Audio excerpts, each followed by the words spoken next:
do, do, do.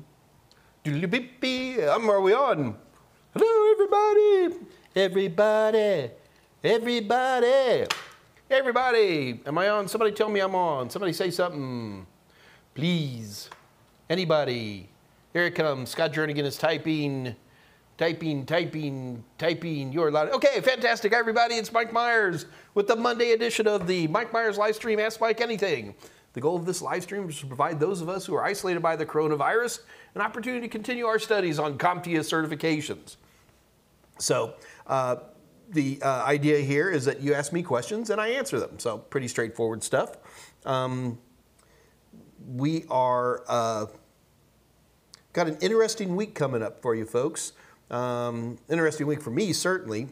First of all, I have managed to brick one of my Android phones. I've been trying some alternative to Android operating systems, and I had one of my older Android phones that was unlocked, and instead of actually reading instructions on how to update firmware for a new OS, I just figured I could do it. And I have turned a old Android phone into a brick, an ashtray, a frisbee. It has dead. It's gone to the. It's pining for the fjords. So I smoked a Android, trying to get away from Android. There you go. So am I going to learn my lesson? No, I am not going to learn my lesson. I'm now going to go buy me some Pixel phones. Like a generation behind, so that I'm not spending too much money. And I'm going to start messing with alternatives to Android. We'll see what happens. I'll keep you guys posted as that goes on. So, yes, I have managed to make the smoke come out of one of my phones. What else is going on here today? I ran into a very interesting point. Somebody had sent me an email. Last week we were talking about TPM. And I should pull that question up. It was actually very interesting, very good question. And basically they were saying to me, where exactly do you put, where is the TPM on a modern system? And the answer is that a few motherboards still have a separate TPM module, but for the most part, and especially if you want to be sure you're at TPM 2.0 compliant, they're all built into the chipsets, and in particular, well, if it's a chipset, it's a Southbridge, and that is where most of those are. Doggone it. Give me just a second. I'm going to go crazy to try to find this.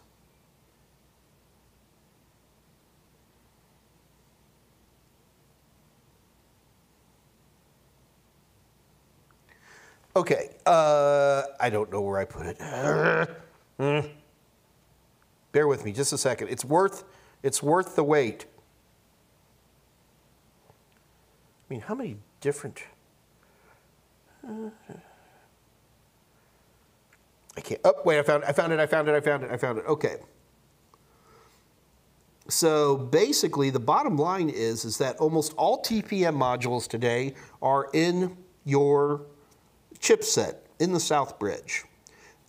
There's a wonderful, I don't know, I get a lot of different tools that come in, but one of them is called Ask Woody, which is a wonderful little emailer that comes out. And basically, he's a real hardware nerd like me. And what he did was he was having trouble going through all the documentation for chipsets to find anything that talked about TPM.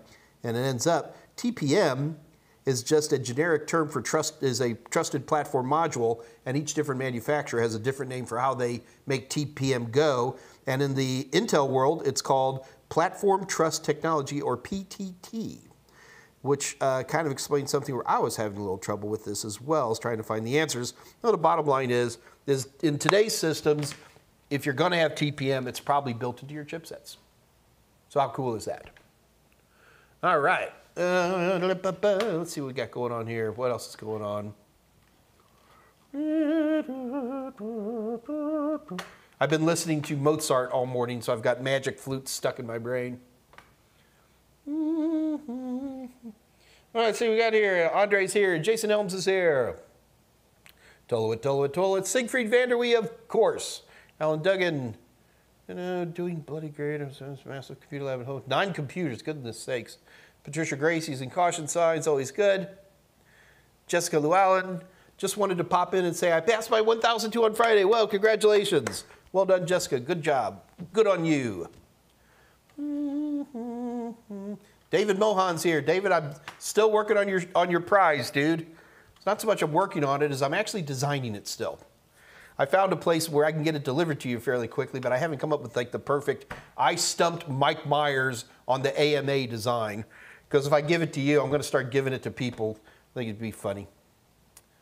Maven Feliciano, look at this. All right.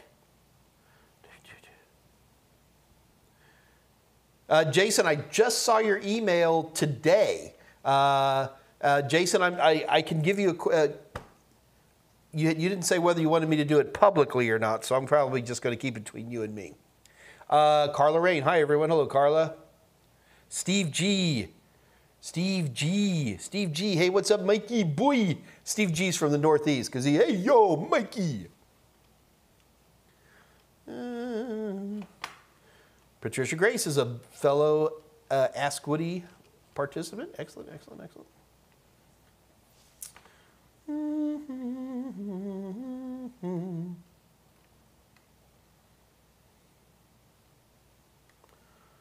Just looking for questions here.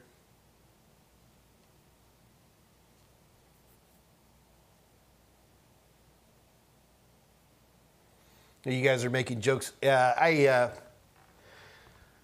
Updating firmware on Android phones is a persnickety process. So I had already installed in a better custom bootloader, which is what I always do when I'm doing this kind of stuff on an Android. The problem was I didn't remember exactly how to use it. It was the TWPM bootloader. It's a pretty popular one. And yeah, it's not my smartest move, but it was on a cheap phone, so I'm not going to sweat it. Should stick with iPhones. I should not stick with iPhones.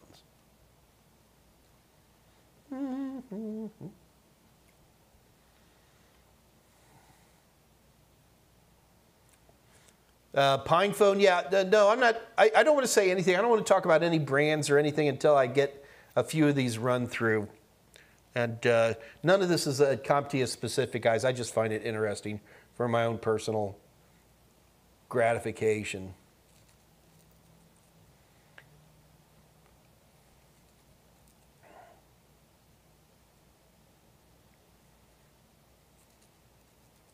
Trian Lay.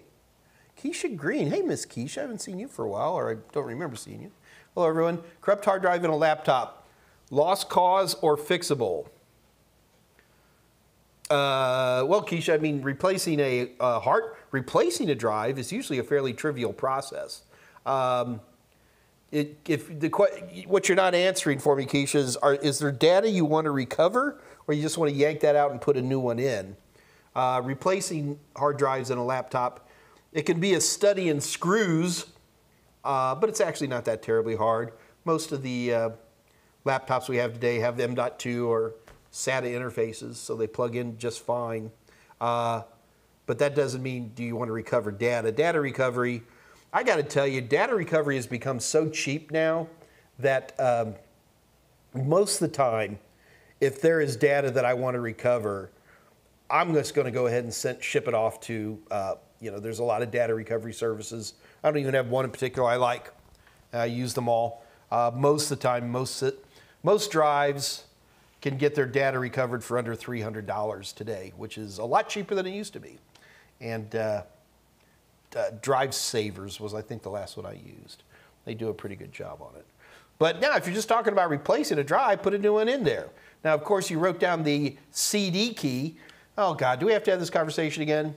Guys, when you install Windows 10, there is a CD key. You had to type it in to make things work. Yes, it's not a CD key anymore. It's something different, but it's still that little 25-digit key, and it is so important that people write those things down because they last forever. And I have some keys that date back to I guess, Windows 98 that I can still use even to this day. So that's the only downside, Keisha, when you have a dead drive in a laptop is it's easy to throw in a new drive in there, but then you got to put an operating system on there. And if you want Windows, you have to pay for it. If you don't have the key, you're going to have to buy a new copy for $99 minimum, if not more than that, depending on what version of Windows you want. But if you have the key, you can just borrow anybody's installation media and put it all back in. Works out really good.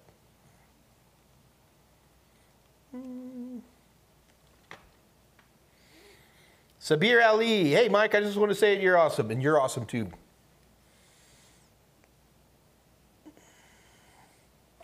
David Mohan, I am not into programming, but can you explain, summarize what Python is all about? I can summarize what it's all about, but that's different than explaining it. Python is a scripted language. Now, understand, when you write programming, when you make executables, you're either making a truly executable file with like in Windows world, it would end with the last name exe, and that is actually compiled code. Somebody wrote some code, they ran it through this software called a compiler, which then creates an executable. And it's only going to run on Windows. It's only going to run on an Intel processor or Intel equivalent. And that's a compiled code. Now, the other way to do this is you can take some code that's not compiled. So you're actually kind of reading the actual programmed code. And then this code, which is, I used to call it interpreted code, although that term's not nearly as popular as it used to be. We usually tend to use the word scripting these days. So there has to be something on your machine that knows how to read that. And pretty much any browser today can read Python code as it's coming in. So Python is pretty much a general purpose language. It is probably the main tool that most people use for, I don't know, like back ends of web apps. Tends to see Python for connecting to databases and things like that. Python can do you can make an entire web page, an entire web app in Python, but Python tends to be more a bit behind the scenes. Not sure what else I can tell you about it. That's all I got.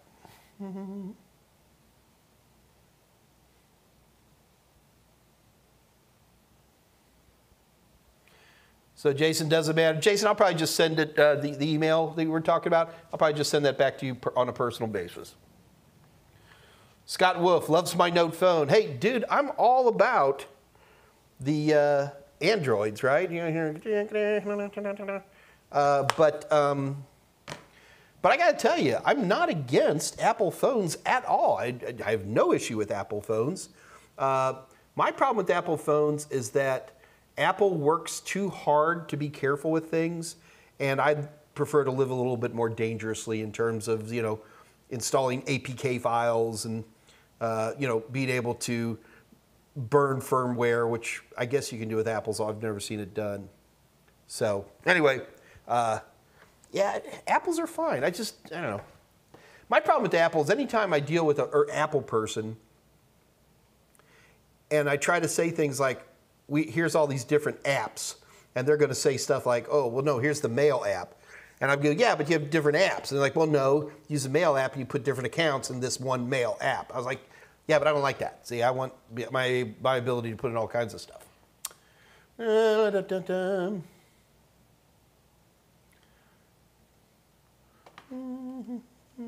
Nigel, good day, Mike. How are you? Hey, Nigel, good to see you again, man.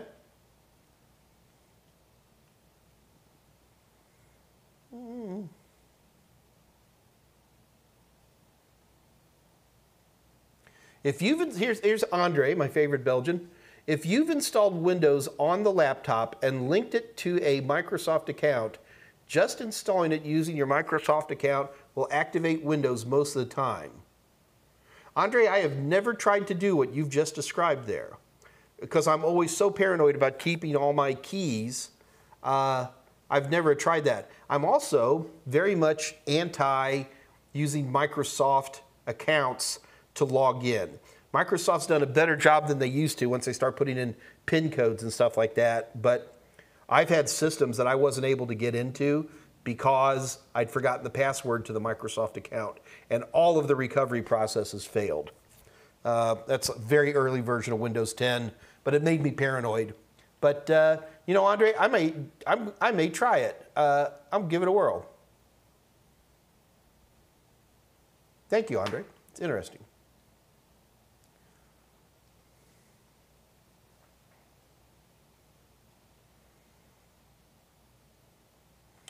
Teresa Reynolds at 213. Do you think customers treat women IT professionals much differently than men IT professionals? Customers. Teresa, I really do think we're, you know, in our new woke environment. I think customers in general do pretty good. I think in general, gals tend to be a little bit better in terms of first and second level tech support, mainly because they're, in general, and these are broad spectrum things, I think gals tend to be a little bit more empathetic. But I do feel that guys tend to get stuff resolved faster. That's just from my own experience. But do they treat them much differently? No, Teresa, I don't feel they treat them much differently at all. But there's certain things you got to remember. And one of the reasons we don't see nearly enough gals in IT, and this is my opinion, that's all it is that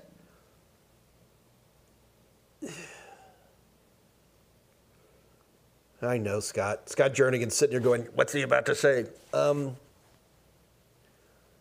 Well, first of all, we've discovered, I've watched 1,000 initiatives over the last 40 years to try to get gals into IT, and the only thing we've succeeded in doing is there's less gals in IT now than there's ever been before, at least in terms of the hard coding stuff. You see more gals in management, you see more gals in sales, you know, you see more gals in design, but in terms of like hard coding, in terms of, you know, screwdriver tech, those tend to still be very male dominated. And in my opinion, I just think that we just don't have a lot of gals who want to do it. If you're a gal in IT today, pound for pound, you'll get paid 20% more than any guy just because we're so desperate to hire you.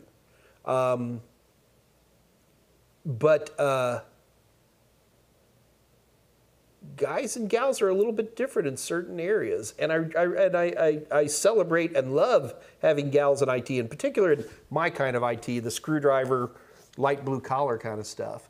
But yeah, it's just an interesting time. The more egalitarian we become, the less gals seem to want to be in IT. What are you going to do?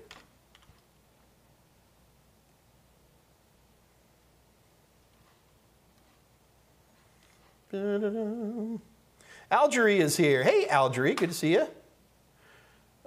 Chris Akagi, if your drive is encrypted, does this affect data recovery? Only if you, does it affect data recovery if your drive's encrypted? Yeah, a lot. First of all, you haven't said what kind of encryption do you have. Are we talking about an NTFS encryption? Are we talking about a BitTorrent type of encryption? They are going to affect data recovery a lot. There's a lot of things that can go wrong. If the data recovery leans on an encryption that isn't working, you've got a problem. But in general, Chris, data recovery, for example, say BitLocker, most of the tools that we deal with in battery, check disk will be the easy one, are designed to play ball with BitLocker. And also do keep in mind that when you're logged in, you basically don't really have encryption, right? Encryption is only good when you're logged off. And that's why a lot of law enforcement folks, if they've got a bad guy who's got stuff on his computer and they want to get to it, what they're going to do is they're going to get that person to open up the computer, log into the account, and be looking at whatever the bad stuff is. And then they bring in the hup boys, as we call them, hup, and they kick in a door and they grab the guy before he can, do things.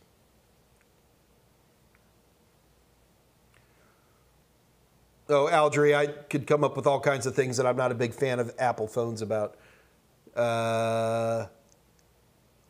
Scott Wolf. This Android here, this is the Galaxy Note, Galaxy Fold 2, and yeah, it is a good phone.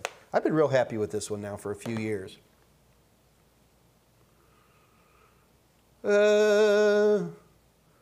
Eric, do you know anything about the what? Please tell me that's a. Oh, whew, okay, Eric. I'm half Jewish, buddy. Be nice. Where'd it go? Do you know anything about the new Freedom phone that is out? Not much more than it isn't that good of a phone. I've heard that the Freedom phone is a... I read one article, so I'm not going to try to turn myself into an expert. But I heard it's a very low-end, very overpriced phone that's not running anything particularly noteworthy. And that's part of the reason I'm doing this research on my own. You know, one of the things is that, you know, when you have a phone like this, I mean, you've literally put a tracking collar on your neck or in your pocket or wherever you put your phone. And I just want to cut that down. That's all I'm looking to do. I don't want to give away so much information to Google. No, and I'm going to warn you guys, it's going to be a couple of months before I get done with all this stuff. Do you know anything about the Jewel Freedom phone? Eric, you gave me a heart attack there for a minute. David Mohan, when would you use the command prompt instead of PowerShell? Never. I no longer turn towards a CMD anymore. I'm purely PowerShell. There's no good reason to use the command prompt. PowerShell is a superset of that. So, you know, why go back? Well, I'll tell you, there is one reason to go back, because I'm old and I find myself doing start, run, CMD, enter. And I'm up at a command prompt. But there is no other reason, David. We should all be using PowerShell completely. Eric, I'm still going to laugh about it's funny.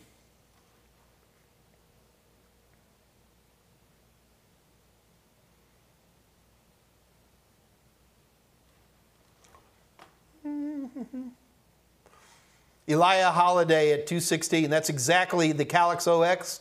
That was the one that trashed my system. And again, it wasn't the operating system that was bad. It was, we had a ID10T error. You guys don't know what an ID10T error is? Here, do yourself a favor. Everybody get a piece of paper. Get it, serious, grab a piece of paper. Or take the back of an envelope, here. And on the back of that piece of paper, write ID10T.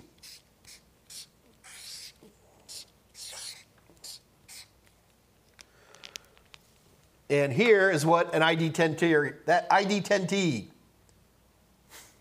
It's an old joke.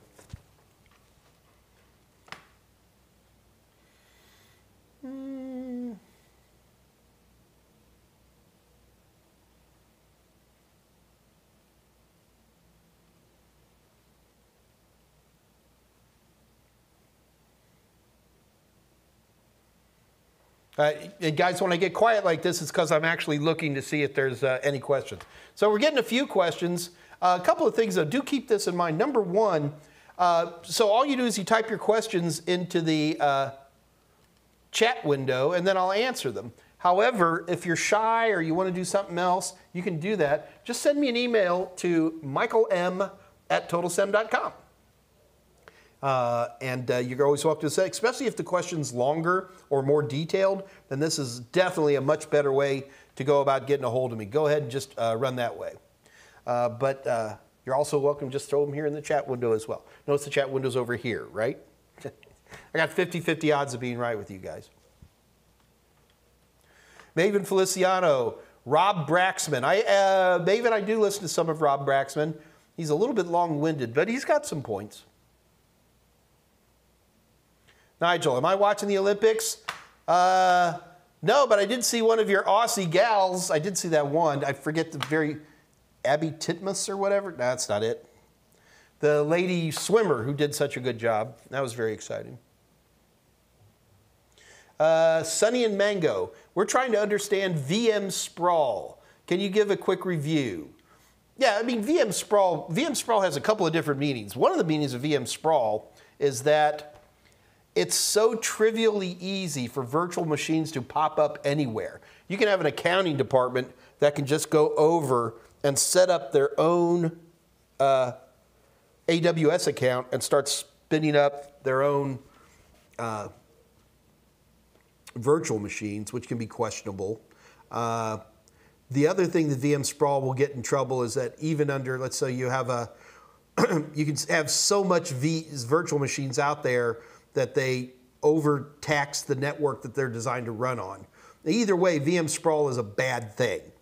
And the answer to avoiding VM sprawl is you have an IT department that's on top of stuff so that when the accounting department needs a virtual machine, you can work with them to make sure everything's being done in a way that the network can handle it with good security. That's really, that's the answer to any of those things.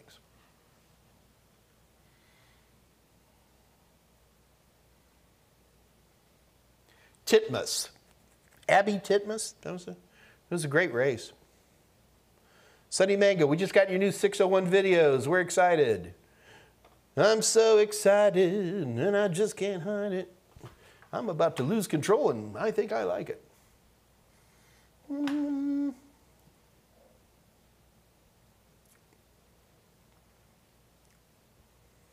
Andre de Goyer, I've got Windows 11 running on a VM, not activated yet. Same as mine, Andre. I'm doing the exact same thing.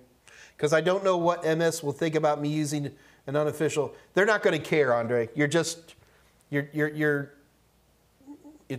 It's fine. You will not be pursued in any way, shape, or form. Trust me, I've done this 1,000 times on 1,000 new operating systems that Microsoft comes out. They're always leaking a copy. I assure you that leaked Windows 11 was leaked on purpose, and feel free to enjoy it all you want. You go look on YouTube. People are making screen snaps of it. Yeah, there's no concerns. Patricia Grace, I'm trying to help family members with tech support. I find I get frustrated. We all do. Patricia, we all get frustrated trying to help over the phone. I enjoy helping folks face-to-face, but not remotely, so that leaves me out of most job postings. Well, Patricia, do keep in mind that remote help in a Windows environment is a pretty common thing, and I think what we do get frustrated about on remote tech support is that you can't, all right, what's the old famous one? Do you see anything on your screen? No. There's nothing on your screen? Nope, not a thing on my screen. All right, is it turned on? Ends up, they're talking about a basic desktop. They haven't opened up any applications. But a lot of times using remote assistance can take away a lot of that I don't know what's going on feeling, and something you might want to consider. And it's easy enough to schlep in. Comes in every copy of Windows.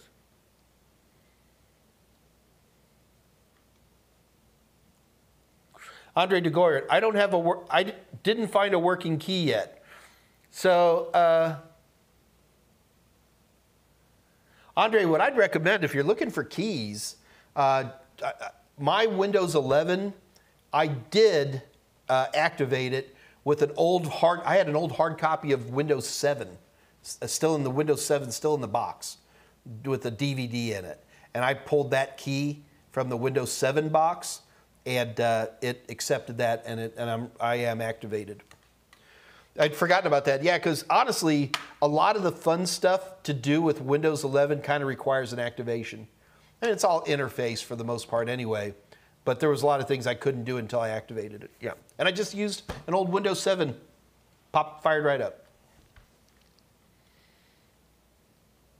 Now, Andre, I would never suggest this to anybody, but of course, if somebody were to get on, eBay and, get working keys for $10 or something,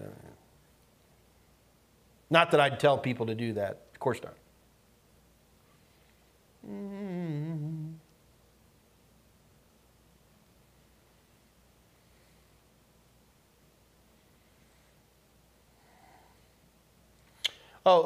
Yeah, guys, do keep in mind is that, traditionally I've always run this from 2 o'clock Central Daylight Time to 4 o'clock.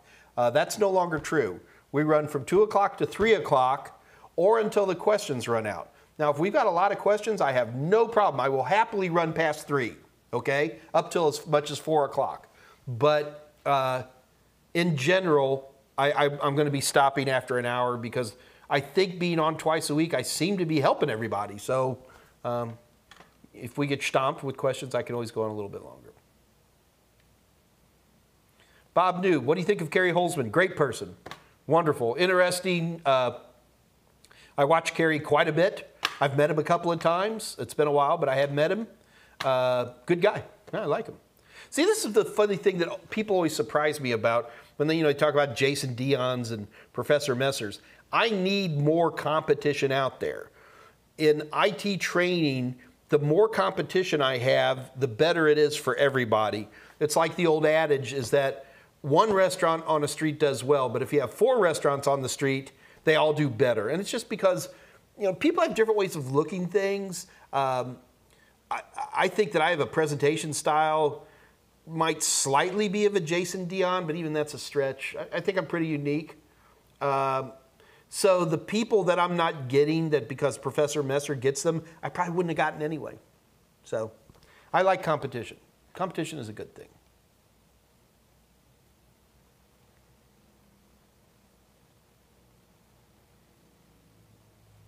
Or Jason Helms talking about a PEBCAC. You guys know what a PEBCAC error is? Problem exists between keyboard and chair. Oh, it's a classic. Hey, the Xerxix. Where have you been, young person? Maven Feliciano. Maven, you had not heard of the ID10T error. Yay! Get to show somebody a new one.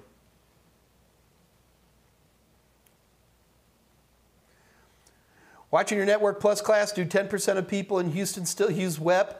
It's down to about 5%. And what's interesting, Xerxix, is that the people who are still using WEP, it's not homes. Those guys have been upgraded for 10 years. We're talking about, some SCADA system, a piece of oil pipeline along the Houston ship channel. Somebody installed a wireless network controller in there back in, 2002. Commercial stuff is where we tend to see WEP. And it's still out there. It's surprising how much it is out there. Nigel, yeah, the Aussie chick won. She did. It was good. It was good to watch. Did you guys see her coach going nuts after she won? That was pretty funny. Mark Wheeler, is there a way to retrieve a password from a WD external hard drive without just erasing it? Okay, Mark. So I'm not sure what you're talking about when you say a password on an external hard drive.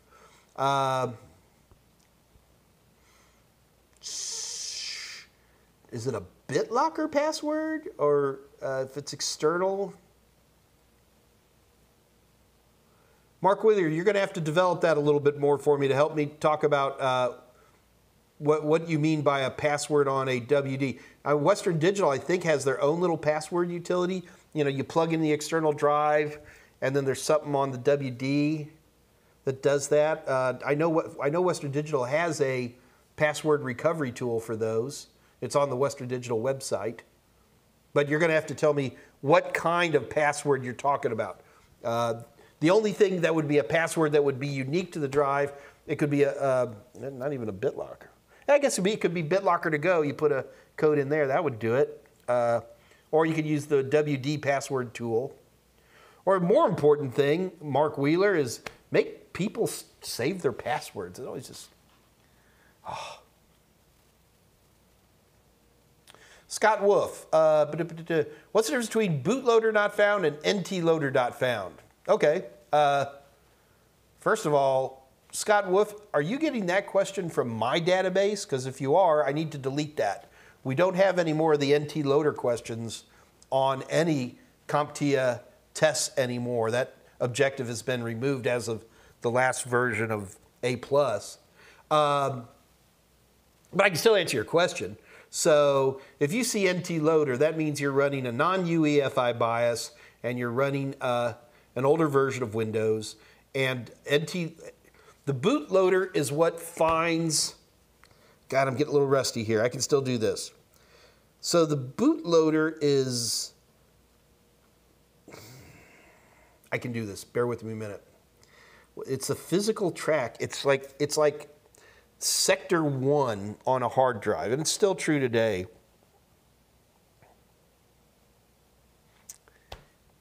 You're making me think, I can do this, I can do this, I can do this. Anyway, the bootloader not found means that, you know, once your computer goes through the power on self-test, there's a certain point where it kind of just drops the needle at a very specific spot on your boot drive.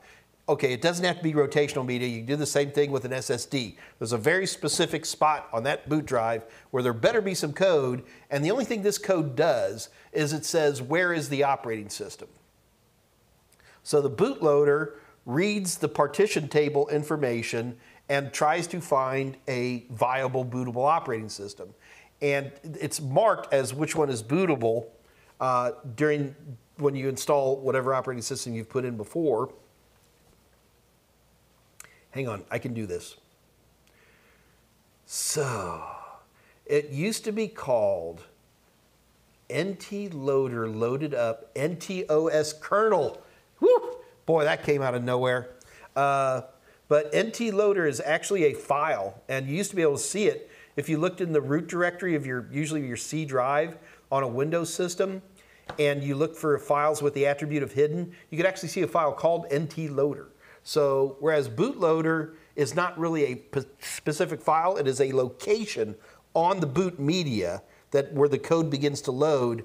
It's not a file. NTloader was legitimately a straight up file. Whew. Man, Scott Wolf, you made me think about that one for a little bit. Teresa Reynolds, I'll be starting with Security 601 with your video unless I fail Net Plus tomorrow. Oh, Teresa, I'm sorry. I'm going to have to put my Irish luck on you. How can you be half Jewish and Irish? Because I'm half Irish and I'm half Russian. Yes, I like to drink whiskey. Why did you mention that? But seriously, it is important that I'm going to put some good Irish luck on you, Teresa. You're going to do great on the Network Plus tomorrow.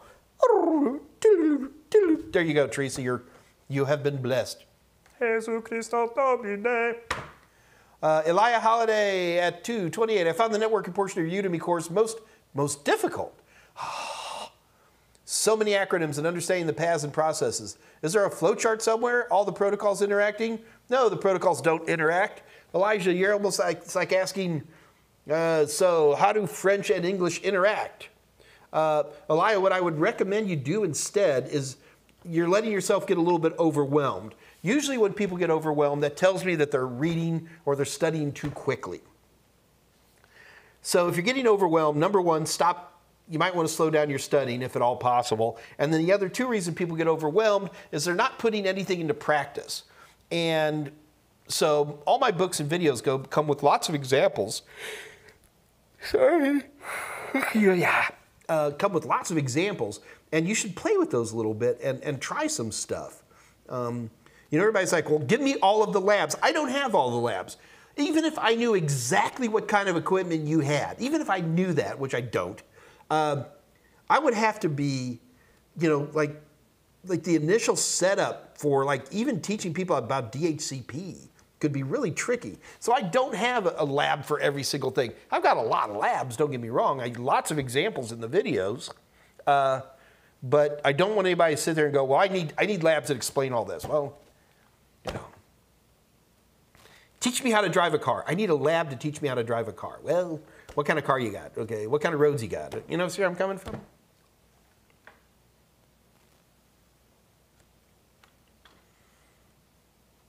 But Elijah, what is important, and I want to mention this to you, is that's why we have these get-togethers. That's why we have these AMAs as an opportunity to talk and, you know, get clarity on things. So what you need to be asking is more detailed questions. And we're always glad to help. Not only are we glad to help here, but there is also a Discord server, which I should make sure you guys are all aware of. This Discord channel is not Discord server channel, whatever. It's not mine, okay? It's called the Unofficial Total Seminars channel, I think is what it's called. Unofficial Mike Myers Total Seminars channel. Anyway, if Scott or Dave, if you guys could post the Discord link on there.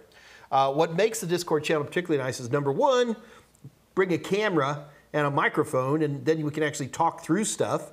That works out pretty good, unless you have to listen to my buddy Zach with his thick accent. But, you know, everybody else is fine. And Zach, I'm just teasing you. So it's a really good Discord for just, talking to people. Most of the time people get together after these live stream AMAs. So usually Monday, Wednesdays, and Fridays, you'll see somebody on there after the live streams. However, you don't have to be there at these specific times. There's, you can just enter in questions. We have a number of different excellent channels in there. Just type in a question, and if I don't answer it, I can't answer it because I've got so many other great people who are participants in this channel. They usually get the question answered before I even get to it. But Elia, that would be a great place for you to develop and ask more questions. Please do that. It's literally why we're doing all this.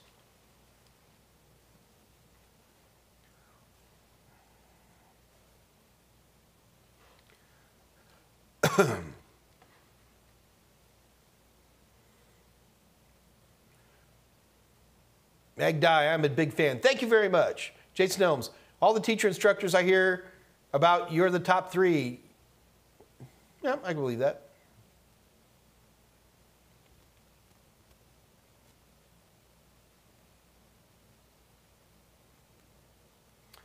Zerk678, how are CompTIA tests in compared to each other difficulty-wise? Would A+ 1002 be harder than Network Plus or Security Plus? I mean,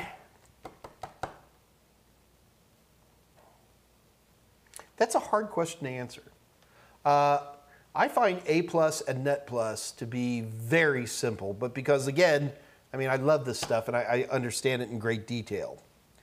A+, Net Plus, and Security Plus, none of those exams are very deep, but they're all very wide. As we saw the gentleman earlier saying it can be a real challenge. It can be a real challenge for people to... I just went blank. Sorry. I saw another really good question. Wait, I'll get it all back. I'll get up. Just bear with me. Oh, so... A+, Net Plus, Security Plus, in my opinion, are about equally hard. And when I say hard, in terms of the amount of study you have to do to ensure a good pass. Now, once you get past those, when you start looking at, CASP, CYSA, Pen Test Plus, those do get much harder. Many people now consider the Pen Test Plus to be the hardest pen testing type certification that's out there. And beats out everybody else that you could possibly think of, including it beats Certified Ethical Hacker. So something you might want to keep in mind. It's also half the price of Certified Ethical Hacker. Yeah, I had an interesting thing happen with those guys. What are they called? The CEH guys. What's the name of their organization? Whatever. So I got a pretty aggressive conversation with one of their people. They wanted me to write a book for them. And I'm like, no, I am not going to write a book for you. I think CEH is in trouble. It's my own opinion. I can't prove it. Yeah, I really do think CompTIA has really kind of established themselves as the entry-level security folks now. And it's more than Security Plus. David Mohan at 2:30. Can you name scenarios in which digital certificates are used apart from going to a specific website? Sure. You can be using on 802.1x for wireless networks, using TLS or TTLS. In that case, you're putting a digital certificate on the wireless access point. It has nothing to do with a web page. It's just, you don't even have to be getting on the web. You just be getting on the network wirelessly. Or you could have a digital certificate on the individual client, like on your smartphone or on your laptop. That would be one place. We see digital, where else do we see? Digital certificates. Got to be careful here. We use digital certificates in your credit cards. I don't have my wallet on me, but you've seen, here in the United States, it's fairly new. For you folks in Europe, you've had this longer than we have, the smart cards that have the little chip in that. That chip carries, basically, it's a digital certificate. And it's used for authentication of people trying to use a credit card. There's thousands more, but hopefully that'll get you started, David.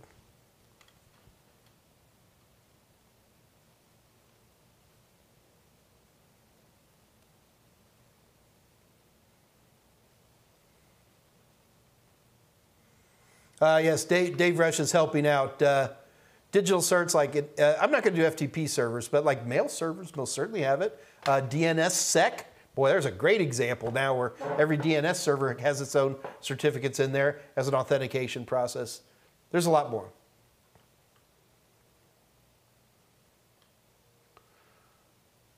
Aaron Harding.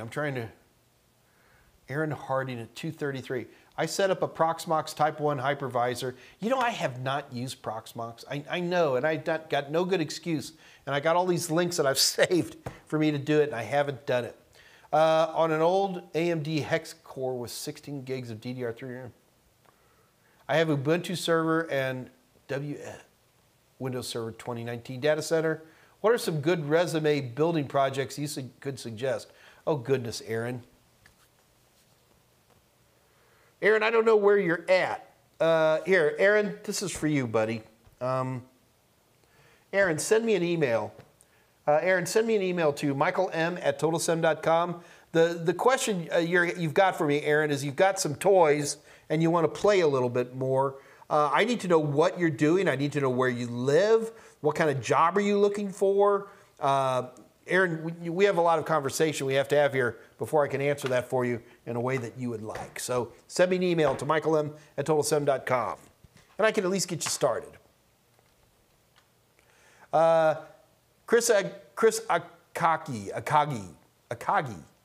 Chris Akagi, like the Japanese aircraft carrier from World War II, Akagi. Do you watch any tech support scam baiters? I watch a lot of the 419 folks. If you guys don't know what I'm talking about, there's a small but very skilled group of people out there who go after scammers. And there's some pretty funny things that they do. Let me pull up a...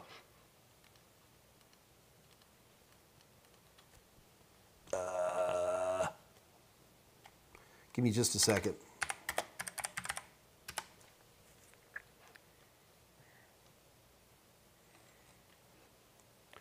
There's zillions of them. I'm just trying to pick one or two.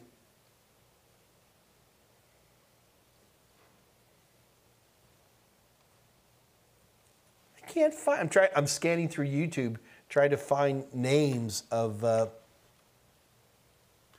people, in particular channels on YouTube that are fun to watch. God, there's some funny ones out there. I'm not sure how to look for it, but what I will tell you guys is that there's some funny ones out there. Some of these anti-scammers are just hilarious folks. Oh, Scott's helping out here. Jim Browning. Yeah, Scott, just drop those all in the channel in the channel for me. Those are some good ones. Scam Baiter I'm not as familiar with as Jim Browning, but I have seen Scam Baiter as well.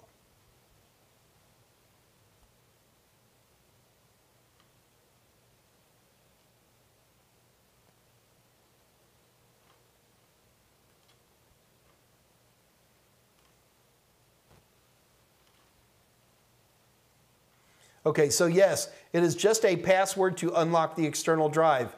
Okay, Mark, where did this password come from?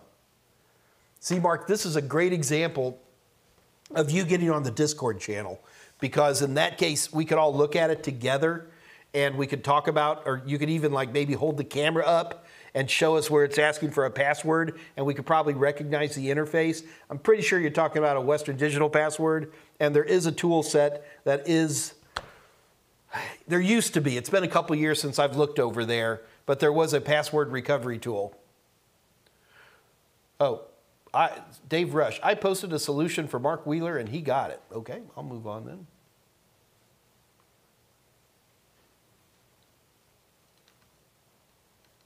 Well, I want to look at it now, Dave Rush.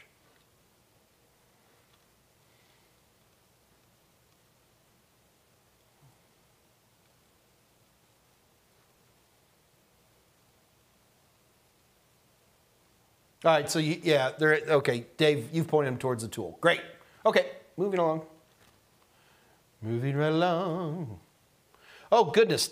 Scott Jernigan, thank you so much. Guys, I want to let you know that we have some really, really great discounts. So this week, so keep in mind, folks, I sell ebooks, I sell videos, although most of you guys tend to go to one of my other customers like Udemy or Linda or LinkedIn. And we also sell practice questions. And a lot of people really like this stuff. So we have some pretty good deals. So the Ask Mike Anything specials this week. Now, in order to take advantage of these deals, you got to go to www.totalsem, TOTALSEM.com, okay? And head over to our merchant area. And it's 50% off A+ or Net+ ebook total tester bundle. So what you're getting is A+, you get ebook and practice questions. You can also get bundles of our total tester, which is the practice questions, as well as the total sims. So those are the performance-based questions. At Total Seminars, we sell that as a separate product because we have to. But we have some ridiculously low prices. All you got to do is head over to www.totalsem.com and pick up your loot. And then when you're done, just type in the code 072621, 072621, and you'll get that at half off. We're already about the cheapest out there, and at 50% off, it's just redonkulous. So please do keep that in mind.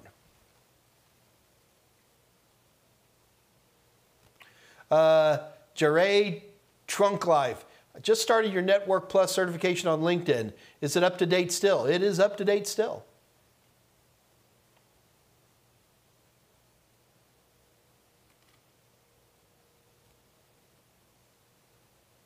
Bob Noob. I had a missing MBR on an old PC. Oh, you are getting old there. And when I did a boot rec fix MBR, boot rec fix boot, and BigRoad rebuild BCD, and I restarted, it still showed missing MBR. Any ideas why it didn't work? Yes, I can almost guarantee the problem is that your boot record, the master boot record is, again, that's the bootloader master boot record, except it's for the older drives, and it's going to be in a very specific spot. And this is the one thing that these drives can't fix themselves. What would be interesting is that you could probably move that to a GPR drive, and while you'd still lose the data, it would probably run just fine because the master boot record has a very specific spot, and it's just broke on that drive. And it's one of the very few sectors that can't be remapped. And that's almost guarantee what happened. And you wouldn't have needed to run boot rec rebuild BCD. Jason Elms, Mike, I was told, can't remember who said it, if you have a Windows trial set up in a VM, you can create a screenshot, and after it expires, you can restore the image and keep using it. Is that true? I don't know what you mean by restoring it. What's going to happen is that any trial copy of Windows is based on the date.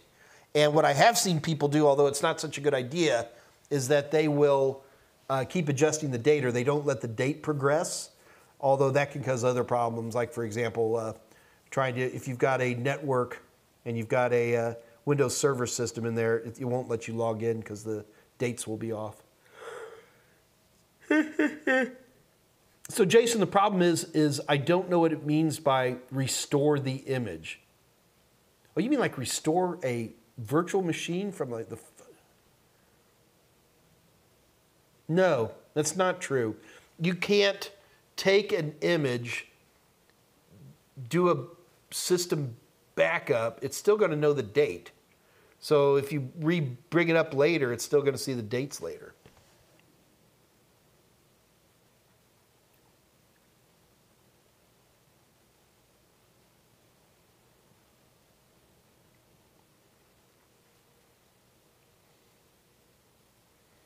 David Mohan, have you heard of anyone scoring 900 out of 900 in a CompTIA exam? Has it been done? Interesting question, David. I have personally tried to do exactly that, and I have failed. I've gotten pretty close. I've done like an 860 out of 900, but I've never got a perfect score, which is frustrating because I'm pretty sure I know this stuff pretty well. But no, I've never seen it. But David, here's the other thing. I've also tried to get a zero, and I can't get a 0.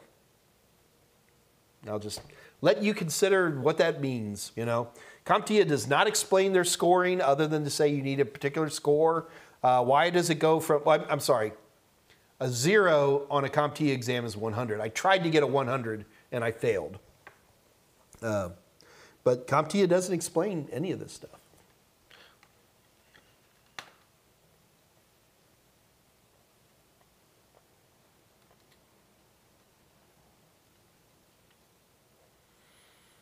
Looking for questions.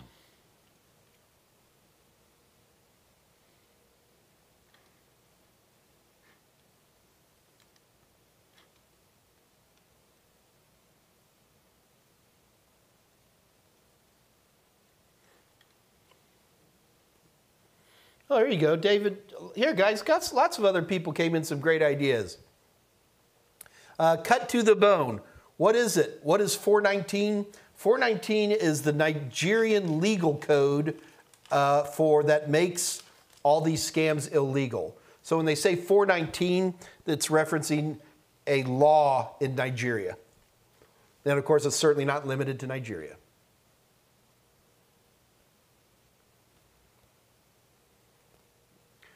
Dahan at 246. When it comes to the job market for IT, is it always best to have more certs than your competition or just sticking with what you know? Neither. Dahan, the most important thing you can do in the IT world is get a job. At no time are we certificate collectors. Certificates come into play 2 times in your career. Number 1, at the very beginning, as a base way for you to show some skill set because you don't have any real experience. This is to help you get into an entry-level job. The second place that certification helps is, and it's kind of similar to the intro, is that after you've been at something for a couple of years, it is a way to show potential employers that you're looking at something different. So let's just say you're the best crackerjack Cisco guy on the planet, okay? And you got CCIE, but you want to start getting into IT security. While you're employed, okay, on nights and weekends, you pick up certificates, say, in some kind of, Security Plus, and CYSA Plus, or whatever it might be. And what you're doing is you're putting that on your resume to, again, show people, because you don't have experience or direct experience, that that's an area you want to go in. That's what certificates are about. There's not that many companies out there that absolutely require certifications. CompTIA will make it sound like there are, but in reality, there's not. What certification does is it provides potential employers and potential customers a way to look at you and say, okay, he's got a pin on his chest that shows he's got a certain level of get-to-itiveness in terms of understanding topics. That's all it does. That's all it does.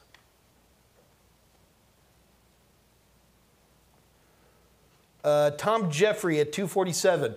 Mike, what does activating this TPM 2.0 for Windows 11 actually do? It does a lot, Tom. The TPM, or Trusted Platform Module, is basically a place on your computer that has a unique key and some unique algorithms and stuff to be able to do encrypty things, okay? And in my opinion, the main reason that Windows is pushing TPM 2.0 for Windows 11 is for logon stuff that the previous TPM 1.x just didn't have the level of robustness that you see with TPM 2.0 to ensure safe login.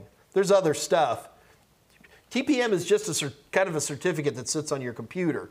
What do you want to do with it is up to the folks. We did a really nice, as part of a video, was that last week, Dave Rush, help me out. When did we do TPM?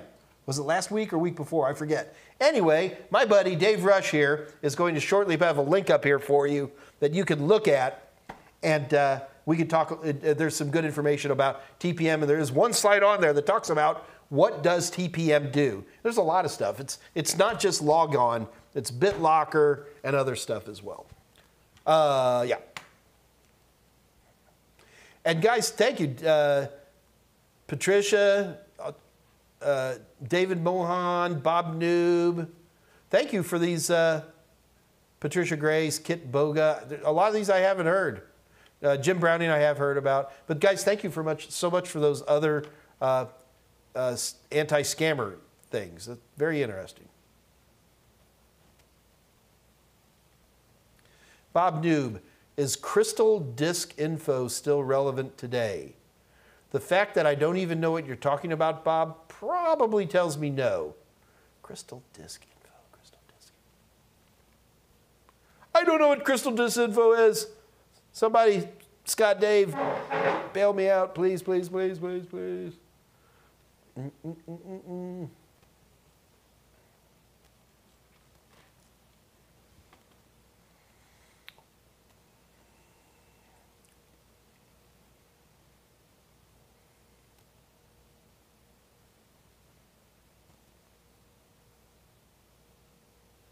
Just looking for questions, guys. Maven, that Meet Mike in the background reminds me of Meet Kevin. Cute. Whoa.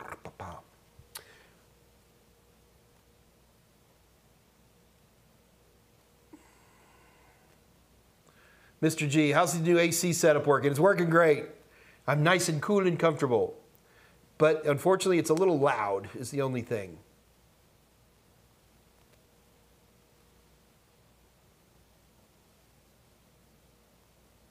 Mr. G also started to tinkle. I started to tinkle with a new Raspberry Pi. Tinkle? Is that the word you were looking for there, buddy?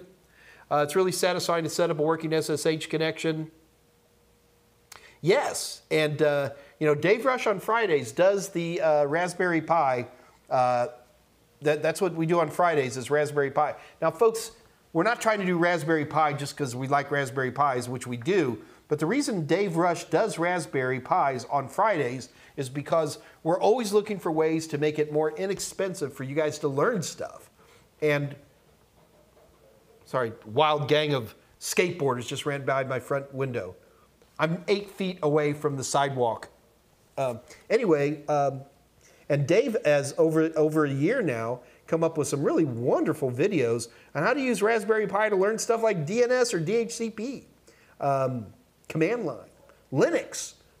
There's hundreds more. I'm not going to even begin to try to name it. But again, we're not here to teach you Raspberry Pis just because we like Raspberry Pis. We're here because we want you to pass A+, Net+, Security+. And Raspberry Pis are cheap. That's it.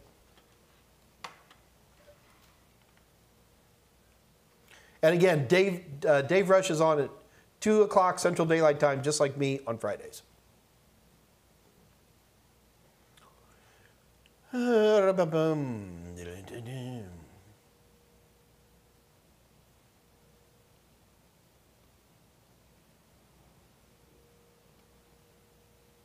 Andre DeGoyer, exit. Trying to close the terminal window on me there, Andre.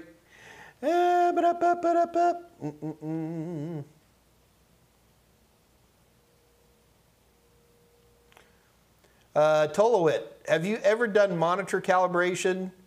And do you have any I do not. Tolowit, we've done, so usually on the few times I've needed monitor calibration done, which isn't very often, we would resort to using our good nerd brother, Michael Smyer, who had a particular device that he would put on the screens to adjust that type of stuff. But I apologize, I do not. Tolowit, go ahead and email Michael Smyer, or just, he is monitoring right here, and he could probably help you understand some of that stuff, but I do not have that information. I apologize.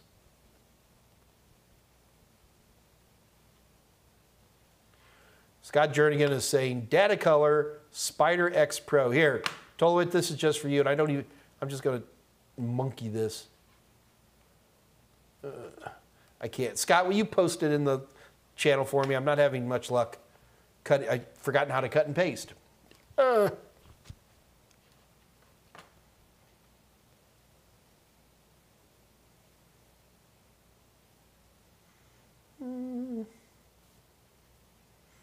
David Mohan, 3 302. What is the most iconic item you have in your studio? So, David, this isn't my studio. This is my home, okay? So this is basically my library. Although for some reason there's a guy named Professor Plum down here with a wrench, but I don't know what that is. What do I have that's iconic around here? Ah, come on, Dave. You probably are. I probably put it up there. I got my Star Trek tricorder. Always good. Iconic. Spherical chickens are good. My Mike Myers mask. I don't know.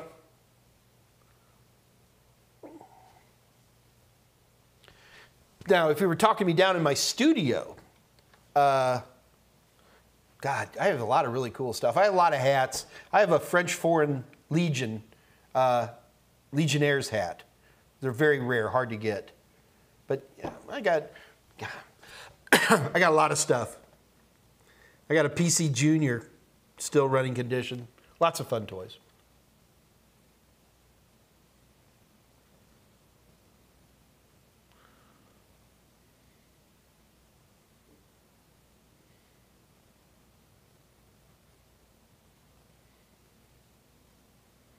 Wow, Xerxix, I'm here guys, I'm just going to read this out loud. 302 from Xerxix.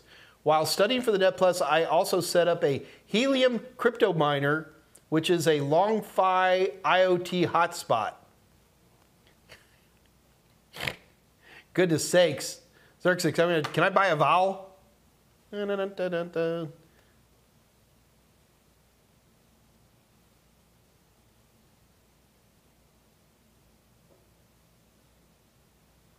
Bob Noob, what was the exam version when you first took the A+? It was the 101, 102. They didn't even have that nomenclature. The original A+ exam, when it first came out, back in the 90s, there was a PC hardware exam, then there was a DOS Windows exam, and then there was an Apple exam. So when the original A+ came out, Apple was a big member of CompTIA. They were huge, and they kind of got pushed out over time. Yeah, but they've done a lot of stuff. At one time, the A+ had 7 exams. Seriously. You'd pick one core exam and then like a help desk or a bench tech. I don't even remember all the names anymore.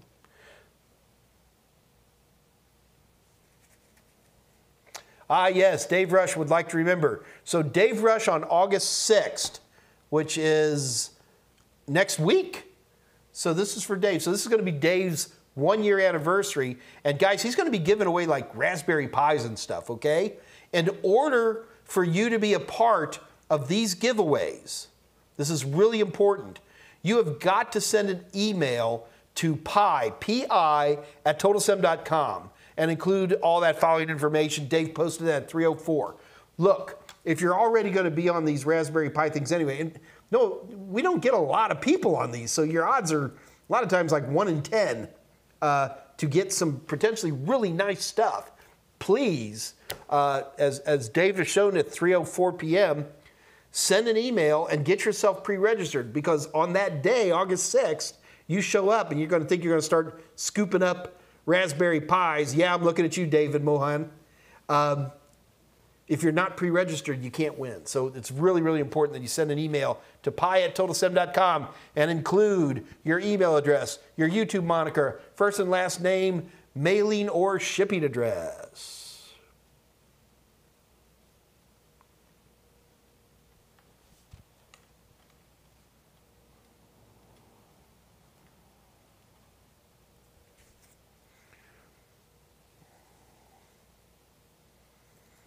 I see, what did Kevin Lopez do that he is getting a congratulations from Patricia Grace?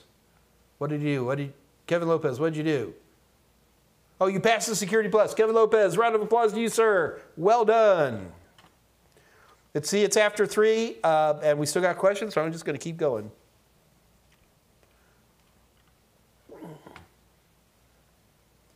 Why is everybody interested in the blue hat?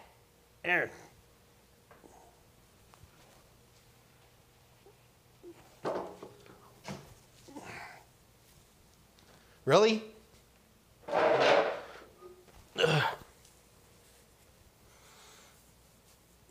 Loyal Order of the Water Buffalo. It's an old it's the Flintstones. Back when commercials were good. Back when cartoons were good. Ahmad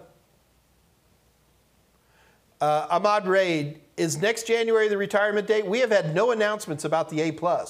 That we have no information. I will also tell, maybe I shouldn't tell you this, but usually many, many months before a new exam is announced, I get information from CompTIA, like a new objective list or something like that. I have to sign NDAs to get my hands on this. That's usually one of the first clues that a new exam's coming along. We haven't even received that. So it could be a year. I guarantee you that the A+ exam, it will probably retire in 2022 because that's 3 years, but it won't be January.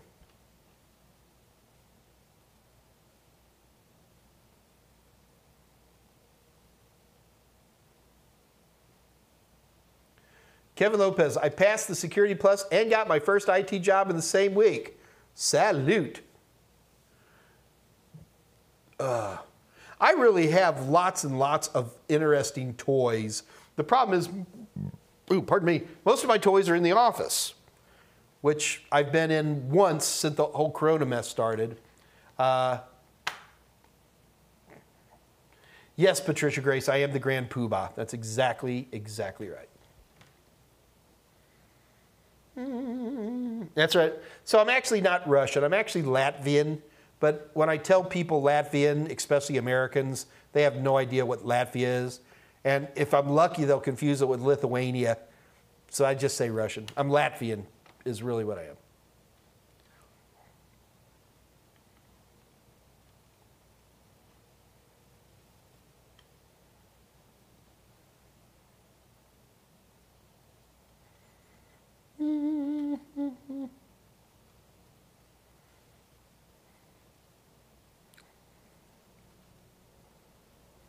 Just looking for questions, guys. All right. So it looks like we're slowing down here a little bit, and it's already after 3, so we're doing good.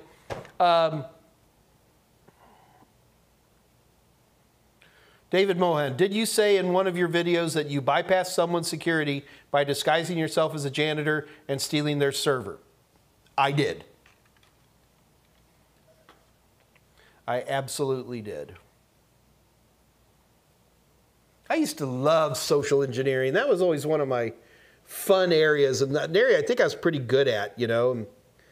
When I lived in New York City, like we would show up, I'd go to like the Chrysler building, and there'd be some business that had 4 floors, and I was trying to get names and phone numbers of people internally to an organization, and I would just show up, and you know, when a organization has multiple floors in the same building, they'll usually have some kind of near the elevator thing that says accounting, 23rd floor, you know, 24th floor, whatever. And I would go, so if it says accounting on the 23rd floor, I'd go to the 25th floor. I go, hi, my name's Mike. I'm doing accounting. Do you have an internal phone book? God, I just dated myself there, didn't I? Yeah, they don't do that anymore. But we used to. It was a lot of fun. I also used to do a lot of dumpster diving. A lot of dumpster diving. It still terrifies me what people give away, man. Oh, so Dave Rush is helping me out. They have finally announced that the new Network Plus is going to be available in September of 2021. So I think we knew this, though, Dave, but whatever. So the new Network Plus will be out September 2021, and we are working very hard here at Total Seminars, lining up video shoots, book, and thank God for Scott Jernigan.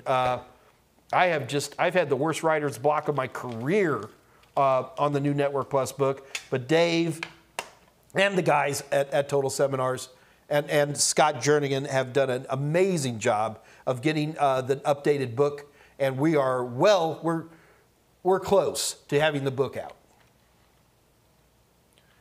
Kevin Lopez. Mike, will you be making materials for the new Cloud Plus and Net Plus? No. Bob Noob, did you do it legally? No.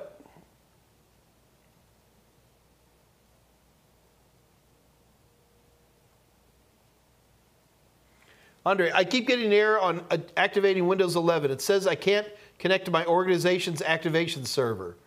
On the net to find another. Yeah, that's what you got to do. You're on it.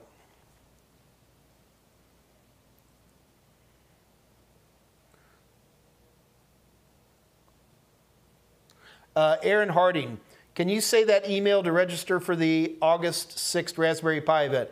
Aaron, it's P-I at totalsem.com. You know what? I'm going to let Dave Rush address that, and he'll repost it if he hasn't already, so that you can register for that event.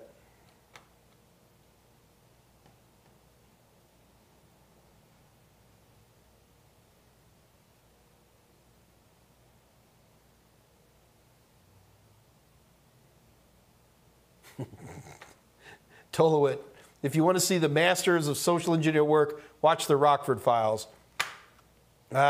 Television in the 70s was good, no doubt about that. All right, guys, it looks like it's going to be slowing down a little bit today. Plus, I'm going to have to run anyway.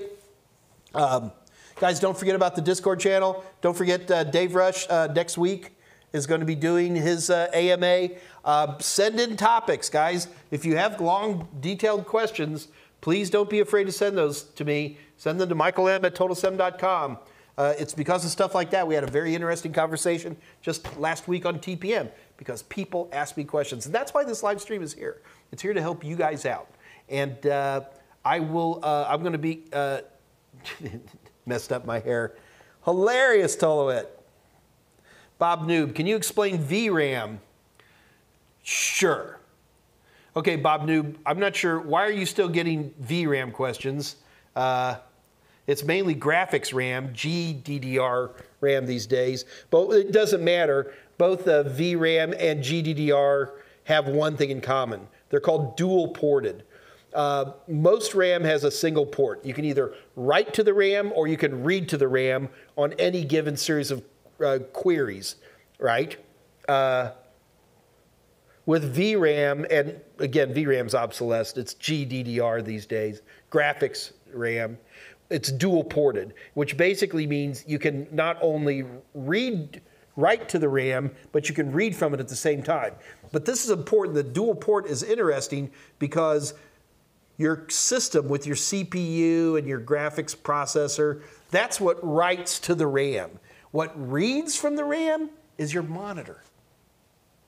So you have two very different logic areas querying the same RAM.